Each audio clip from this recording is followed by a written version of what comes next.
Good evening, everyone. This is Larry Miller of Geek. We're going to start in about a minute and 15 seconds, but we're just starting the show. It's called the pre-show. This is the pre-show where we get people to see that we're going to be coming on at 10 o'clock tonight. Thanks for joining us if you're here early. Tonight we're going to be talking about social media safety and digital footprint. They're kind of go hand in hand, and a lot of it will be talked about, some of the stuff we've already talked about earlier in the week. So in about 45 seconds, I'm going to start the show officially. Let's see. If you guys have any suggestion, ideas while we're talking, I'm going to turn this volume down so I can get 30 more seconds till we start. Thank you, EJ, for joining us for the pre-show. Excuse me. So, I'm ready. You guys ready? Let's do this. About 20 seconds. I want to try to hit it right on the mark.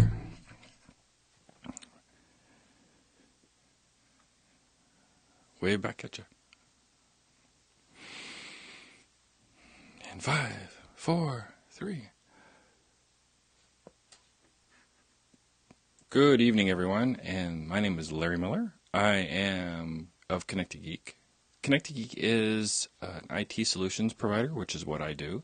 I come into your company or your home and I fix your Wi-Fi, I fix your computer. If you need any solutions related to an application or something where it's going to help you be better in your technology needs, I can help you with that. I can build a website, I can build your social media. I'm here to help you in any way technology needs wise. Tonight, we're going to talk about social media safety and the digital footprint that goes around that. We're going to jump into a PowerPoint in a minute, but if you guys have any questions, any ideas that you want to bring to the table, bring it on. We'll answer the questions at the end of the PowerPoint. We're going to do our best to try and make it as concise and as open conversation as we can. So if you have any ideas that you like to hear more about, bring it on, and hopefully at the end of the show we can have a heated debate or a good debate, either way.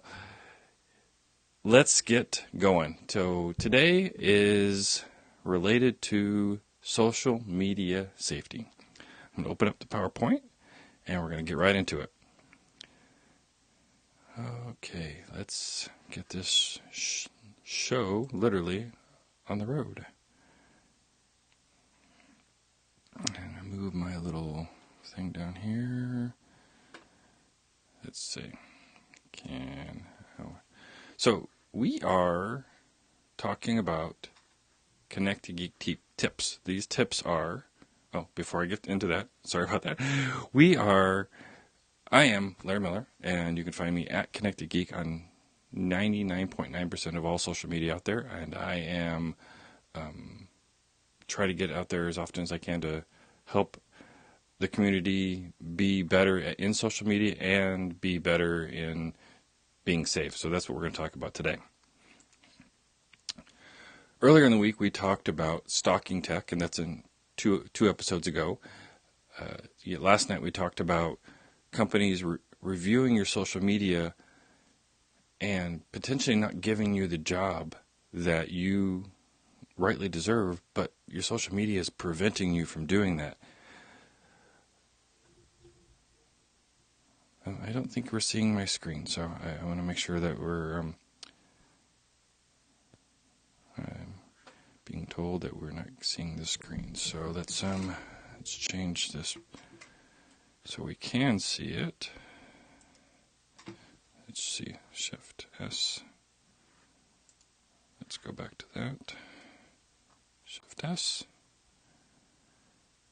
And this, I think this is it. Let's go back to that. Sorry about that, folks. Live shows tend to cause that kind of havoc. I think we get it. I think we figured it out. There we go. So you should start seeing my screen now, and I'm going to go to the screen that I was talking about, which was we were reviewing earlier in the week. Earlier in the week, we were talking about stalking tech. We were talking about companies that were preventing you from getting a job because you're not getting your social media in line. That's what we're doing this week, trying to get you in line with your social media so you can get the jobs, as we'll talk about tomorrow, get the money that belongs to you, because, if you ask for money from a bank, they should be able to give it to you. But we'll talk about that tomorrow. Today, we're talking about safety. And the safety is, let's try and help you keep your digital footprint to as minimal as possible, but still say and do the things that you want to do based upon what you're having fun doing. All right, let's move on. First things first. This is the number one thing you need to do all the time, is make sure your password is strong. Make it as long as possible. Even make it like a sentence if you can. Those passwords where you put in, "Hi, my name is Larry and I work for Connected Geek." That's a password. You can make that a password, and you should probably do it. And then intermixed all that, you should put like special characters, numbers, letters, an asterisk, whatever. You also should take to a next level. Every social media, when you go to Facebook, Instagram, Twitter, all those things you need to have a different password for each one. I know that's hard and I know it's painful, but it's important to keep those separate because it prevents you from getting hacked and people taking over your identity. Identity is a different topic we're going to get on a different day, but that's you need to protect yourself any way you can. What you can do is get a password manager. We'll talk about that later on in the program, but you can have as many passwords as you want, and these password managers can keep those in line for you. So when you go to that website, it can actually pre-populate the password that you have saved in that password manager. It just keeps you safe. So when you go into a brand new account like Facebook, Instagram, whatever, those particular accounts allow you to set up what they call security questions and answers. So those security questions and answers protect you even one step further, so you don't have to worry about your identity being stolen or you having information that's not unique to you being out on the internet. So lock those down if you can. Lock those down. Lock that down. Just lock it down, why don't you? So there's one other thing you have. If you have a social media app on your phone, one thing you really need to do, and we'll talk about this on Friday, is about mobile safety. If you don't have a password on your phone, or a swipe, or an X, or whatever you normally do to get into your phone, you really need to put that on there. It protects you, it protects your information, and especially if you work for a company where they need that information safe and secure, you need to take care of that. So do that. And if you don't know how to do it, get a hold of me and I'll walk you through it. Another thing to be safe is be selective who you're friending on Facebook and Instagram and Twitter. You don't know who they might be. Don't accept the request if you don't know who they are. It might be a fake account. A lot of times, people's accounts get hacked, and then they start sending you friend requests that they may have unfriended you and refriended you. Well, that should be a red flag instantly, saying, "Oh wait, there's information coming to me twice. Why are people doing that? Why are people sending me information twice?" That should be a red flag, and say, "Nope, that's not right. Don't accept it." Reach out to that person, call them, email them. Try to reach out to them directly and say, "Hey, did you send me this request?" Probably not. They need to log in and change their password right away. All right. A lot of times when you get information via social media, email, all those kind of things, you need to be cautious on what you click on to go to a website. Those particular, I'd say phishing is what they're called, or accounts that get hacked all the time, well, they're going to start sending you links to things to grab your information. What that means is they're going to send you a link that may look like a Facebook page. So they basically have taken that information, they've mimicked it. They copied what it looked like to log in. And what they do, if you don't pay attention to the website, the link on the top address bar, it may have a really funky address. Just pay attention to where you go on those things, because what happens is they'll steal your information. You can have the best antivirus on the computer, you can have the best protection on your computer, but human beings are the number one reason why computers get hacked. It's not the software that's protecting you or supposed to be protecting you. It's a human being. The number one thing that where if you're in a corporate environment where people get viruses or information taken from their computers, it's a human that did it. It wasn't the software that did it, because they initiated the software. It's just something to be mindful of. Also, you need to be careful of what you share. Don't reveal sensitive information about where you live, how much money you make, your phone number. Don't do that, because what it's doing is you're telling these people the internet already knows so much about you in the first place. Why do you want to give them even more? Lock down your information. It helps keep your stuff safe. You want to keep yourself safe? Then don't be giving information out to the world unless you really need to.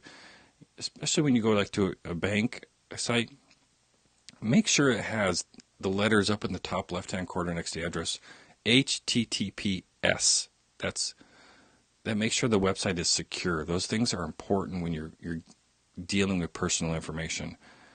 So if anybody starts asking you that kind of information, you need to just take a second. Why are you asking this information? One thing that has been happening a lot in the world is people are calling up and saying, hey, your account's been hacked. I need this pieces of information to unlock your account. That should be a red flag. No one should be able to be asking you personal information about your stuff, how it's being taken care of. None of that. Don't be doing that.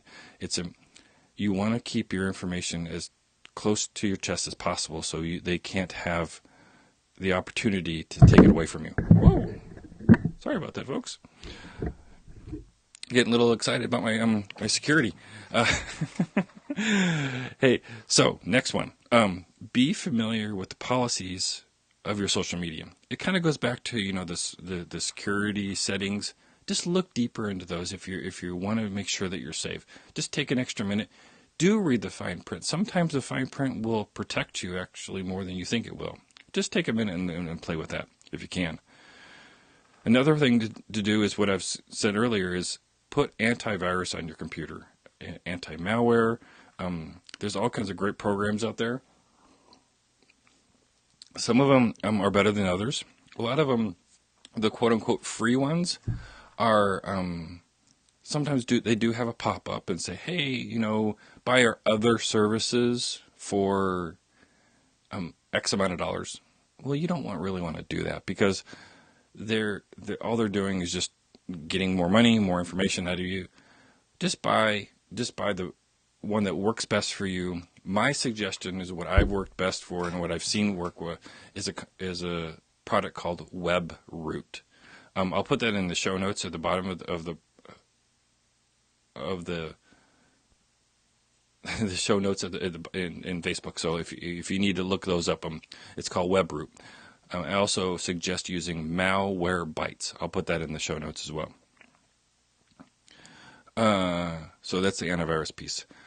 One critical point, and it happens all the time. People forget to log off of their computer, forget to log out of their social media, and guess what happens? It's people think it's funny, and they come in and they start posting things on their behalf and say, "Oh, look at it!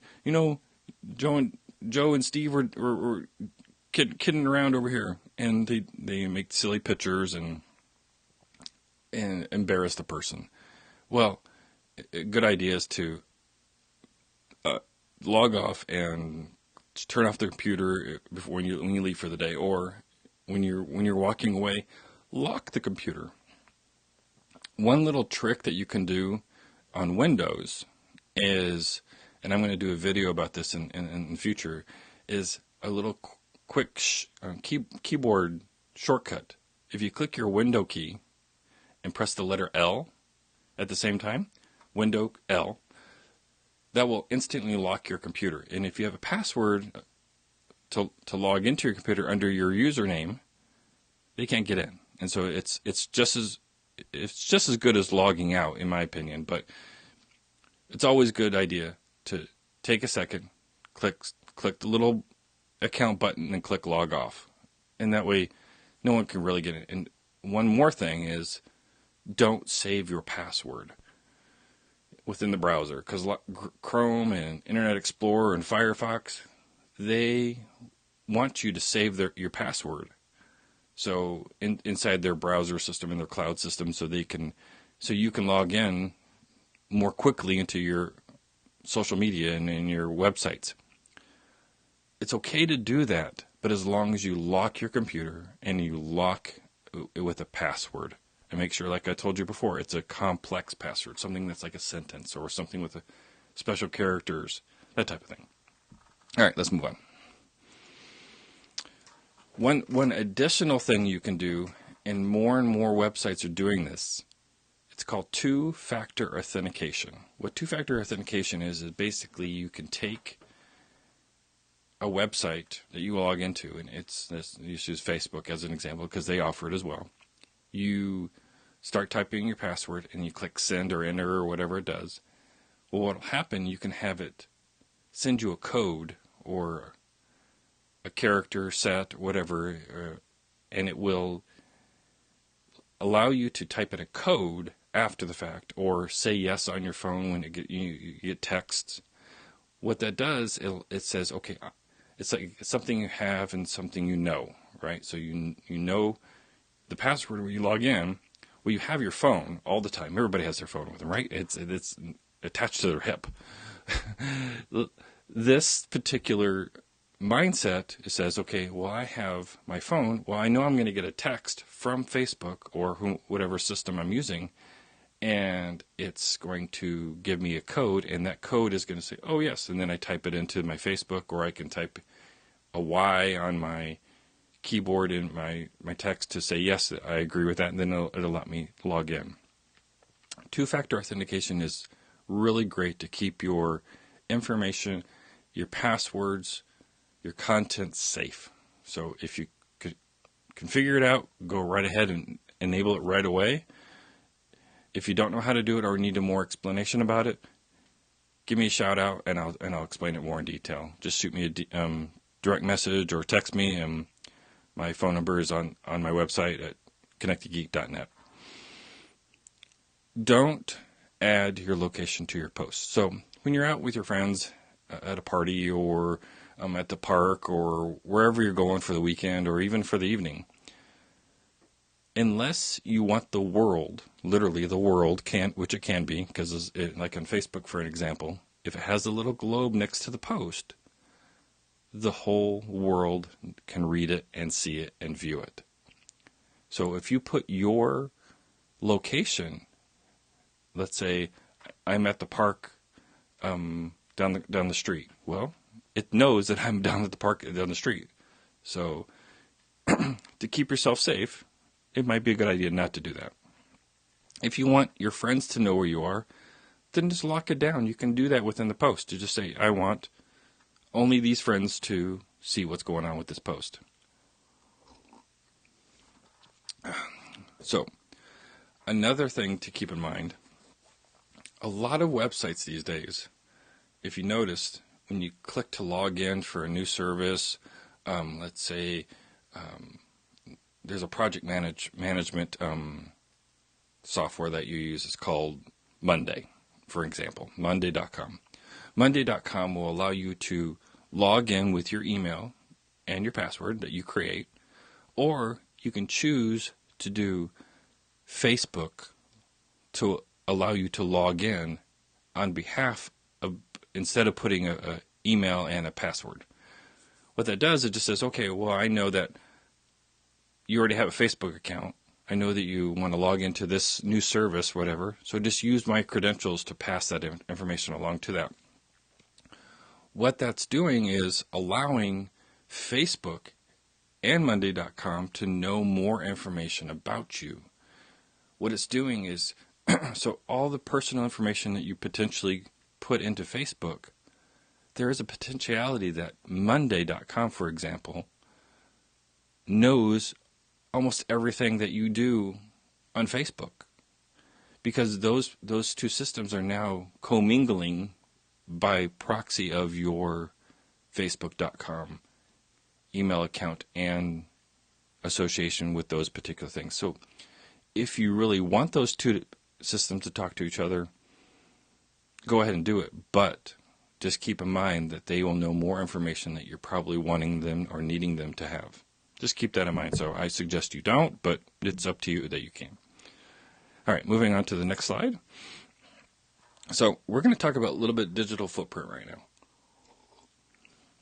Here's a big old long article about what digital footprint is. It's from Wikipedia. It's basically saying there's two types of classifications for digital footprint, passive and active.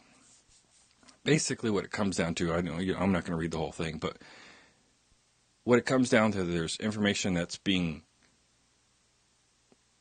put out to the internet by you. You're doing it. You're putting out social media posts. You're putting out a website. You're doing information you're telling the world all about. You want to tell people, I am Larry, and I am a Connected Geek, and I'm doing this podcast, and I'm doing this web show, and I'm doing this, and I'm doing this, and I'm doing this. That's content that I've been putting out, and that's an actual active digital footprint. A passive digital footprint is created when data is collected without the owner knowing about it. From Wikipedia, it says it's data exhaust. Well, what that means is that there's people actually combing the internet and just taking information and gathering and gathering and gathering and gathering and taking your information, and now it's becoming theirs. Once it's on the internet, it's safe forever. It's always going to be there. And people are gathering and collecting and putting that data somewhere. We don't know where. So what you need to do is try and keep that data at a minimum if you like. If you want to tell the whole world what you're doing and how you're doing it and what you're doing and how everything about it, go for it. It's all right. It's up to you. This is your world. You can choose what to do in it. It's a free world, right? So, but if you don't want that information stored in places where you don't know where you can have access to it and never recover it, just be careful what you post out there, what you say out there, so everything that I'm saying and doing right this second is being stored on Facebook. Ultimately, it's going to go to YouTube. Both of those platforms are going to have this information for as long as they have their servers, for as long as they have their data repository of information. It's going to be stored there for as long as Facebook is around and for as long as YouTube is around. They're going to use it for whatever they do to monetize it for their own purposes. They'll probably take my face and facial recognition. They'll do voice recognition. They'll do the words that I'm saying. They'll catalog it. They'll analyze it. They'll do whatever they do with it. And it becomes theirs too. So they can resell it to something else or do something else with it. So just keep in mind when you do that kind of data, I'm not trying to scare you. I'm just trying to tell you that the reality that this information is there forever. All right, moving on. So how do we reduce and manage our digital footprint? These are key factors that I've found that will help you keep the information close to you, and not everybody can have access to it, right? And I've said this before earlier in the show, use those privacy settings to your advantage. The more you lock it down so you have control over it, no one's going to take it away from you unless you give them access to it. Just by logging into Facebook, just by logging into Twitter, into Instagram, you're giving all kinds of information in the first place, but you're volunteering that information to them. One of the things you might want to consider is when you're building that profile inside of Facebook or wherever, just consider that I don't want this information to be given to the world, but I want to give it to these people instead, like your family and friends. One of the things you can do is delete your old and unused stuff. The more you take away from the internet, it's always going to be there. But what happens over time, it just gets pushed to the bottom of the pile. If you ever did a Google search, which we'll talk about in a second, which is lower in the stuff you did probably 10 years ago on the internet, is still there, but you have to keep going like to 4 or 5 different pages back. It's still there. So it's never really going anywhere. It just gets archived or it gets put someplace else where somebody else can get it later. It's just not available right now. The more new content you create, the more new content you provide, it gets pushed to the top. All the old stuff gets pushed to the bottom. But it's still there.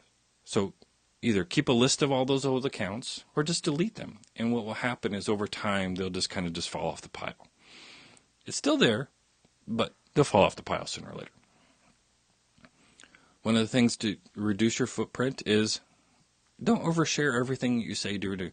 I'm going to go eat. Picture. Oh, I'm going to go to the bathroom. Don't do that.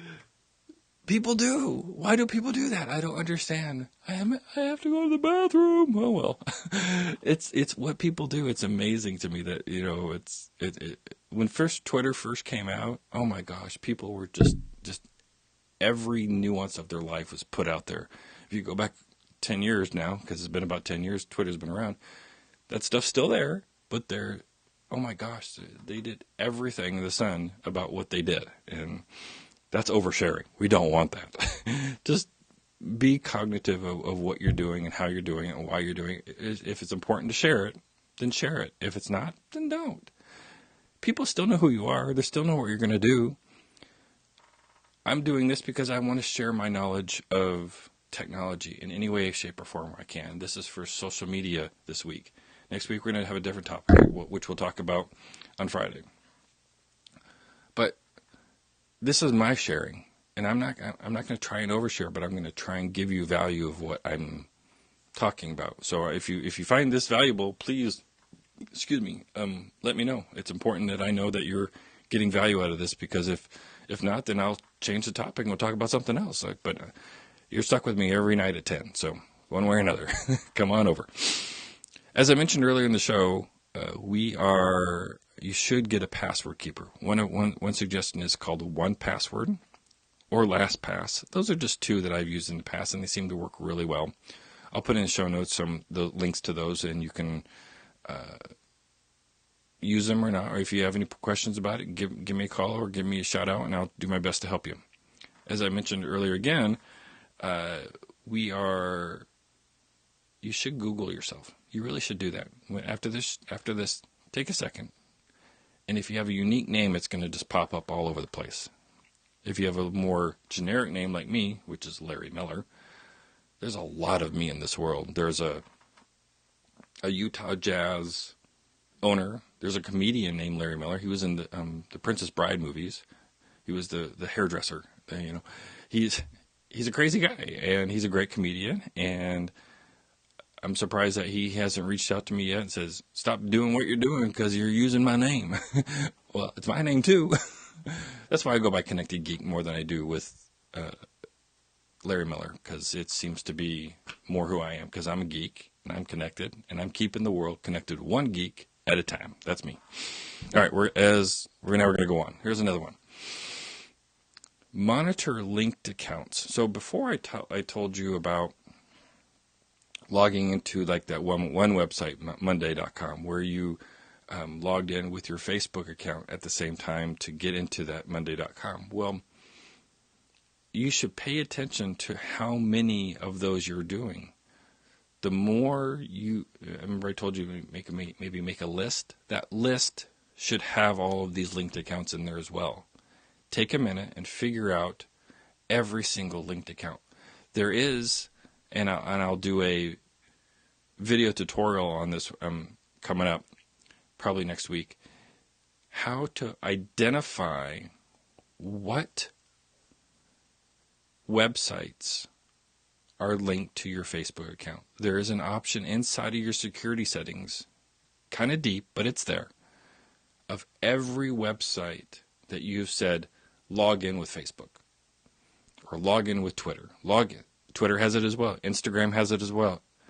LinkedIn has it as well. All of those social platforms allow you to log into other websites using their platform. Well, you can go back and remove or what's called revoke that pieces of information to make sure that you do not use their platform for the other website's benefit, which is what it's doing. Earlier in the series, yesterday or the day before, I was talking about using another email. So if you have like a personal life with with your social media, and you have a business life with your social media, create two separate accounts. That way, you can have fun on the social media with the private account, and you can be more business with the other one. The more business one, which I recommended, as we talked about in the series yesterday. Let me see if I can I'll show you what I'm talking about. Nope, a different screen. I'll get it when we get off the PowerPoint. Basically, I'm showing over on this side of where I'm to my left is a series that we're doing this week. Anyway, we were talking about companies not giving you the positions or the jobs that you think that you deserve, but it's all because your social media is not right, or it's out of whack, or it needs some attention. And if you need help with that, give me a shout. I'll help you out with that. All right, moving on. Excuse me. Moving on. All right. So I mentioned this earlier in the conversation. Everything that you post, everything you email, every picture everything that you post on the internet in one form or fashion is stored somewhere. Even though they say Snapchat deletes it, there's Instagram, instant stories, all those things, it's stored somewhere for a certain amount of time, no matter what they say. If it's for 5 seconds, 5 minutes, 5 hours, 5 days, 5 years, whatever it is, they archive every single thing because they need to keep track of that kind of thing and those things are called analytics, or some sort of reporting mechanism that allows them to track and see how many selfies people do, like on Instagram or Snapchat. Those types of things are all tracked by their systems because they need to know, well, this is what's happening on our platform, so we can sell these kind of things on them so we can get more money. That's all about it is. It's all about getting more money. So just keep in mind, when you are posting anything, it's there forever. Just keep that in mind. Every time you search on Google, every word you put in there, everything that you say, ask, do, voice-wise, everything, that's stored on Google servers, every word that you ever typed. Because they use that to predict the next time you type something, next time you put something inside of the search bar. It's always there. When it says that searches are social, let's say that 5 times fast. when you that means that every time you type in, like, I love Marvel movies. So what's going to happen in an Avengers Endgame? Well, those words probably have been typed into Google, right? Well, they want to track how many people type that so they can predict the next time that somebody's going to type. They just type the letter M. Guess what?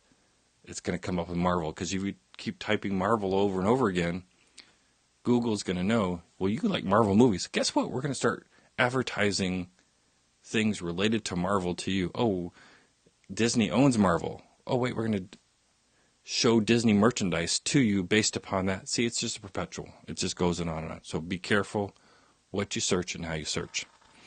Moving on. A couple more things and we'll be done. One of the things that you can do to manage your footprint, there's a whole bunch of browser extensions out in the world, but there's a couple of them called Disconnect Me, Don't Track Me, Ghostery. Those kinds of things help you be active by looking at what your social media is doing, and just kind of get rid of those things that shouldn't be out there. You should unsubscribe to any emails that you don't need. Everything you can do to reduce the traffic to your email, reduce the traffic that you're pushing out to your social media platforms. Just pay attention to what you're trying to push out there so it doesn't hurt you. You want to try and keep your information close to you and not in somebody else's hands. One of the things you can do to help reduce what the world is seeing to you is, there's a couple things. There's a incognito mode in Google Chrome. Even though Google still tracks what you type in there, it doesn't save it anywhere. It just saves it for that particular time that incognito mode is open. As soon as you close incognito mode, it's not saved anywhere on your computer anymore. Obviously, Google still has that information. They still track that information, but they don't share that information because it's supposed to be, right? A one-time thing. Well, maybe it isn't. Internet Explorer does the same thing in private mode. There is a website called DuckDuckGo.com. They tout the search engine that doesn't track you. They don't care where you go, when you go, how you go, when you do it, when do you do it. They don't care. All they're doing is just giving you information that you have typed into their browser bar. And that's one way to keep what you're saying and doing out in the internet safe and secure and not everybody knowing what you're doing. All right. That's my presentation. We've taken and gone through a lot of information. We've dived into how to be safe on the internet, how to help yourself be a better online person. Does anybody have any questions? Let's go back to that. Let me change to my view real quick so I can get me back on the screen. Ooh, there's a frog. Ribbit. All right, let's go back to here, change it back to my camera, and here I am, guys. Hey, welcome me back. I know it's probably in the bottom little corner right here, but now I'm nice and big. So any questions about social media safety, your digital footprint, how you can help prevent it? I know I gave you a lot of information. If you want to go back and watch it again and see all the information again, or if you have a question about what I've talked about, if you have any needs to me to go deeper into specific topics about what I showed you, there's a lot of information here. And guys, if you have any questions whatsoever, please reach out to me. There's plenty of topics that we can go deeper into. There's plenty. I covered probably 30 minutes worth of information, and we barely have scratched the surface. So if you have a need to look at something that's on your website, or on your social media, or on your just overall need to help your browsing habits, I can help you through that. All right. Well, guys, this has been a great show for me, at least because I feel like I've given you some sort of information that you can take home and digest a little bit. I want to make sure that if you have any questions or any concerns or anything just about this topic, please, or even about IT needs from hanging a wireless access point in your home to deploying social media in your company or for your personal brand, I can help you with that as well. Reach out to me. It's Larry@connectedgeek.net, and my phone number and my email are at the website at connectedgeek.net. And if you have any ideas, suggestions, or things you want me to cover in the future, please let me know. In the meantime, thank you for your time, and you guys have a great night, and I'll talk to you tomorrow with the next topic. Oh, wait. What is the next topic? Do you remember what it is? It's bank and financial lenders looking at your social media and potentially not giving you the money you deserve. So in the meantime, stay safe. Pay attention to what you're doing on the internet. And let me know if I can help you in any way I can. Take care, guys. Have a good night.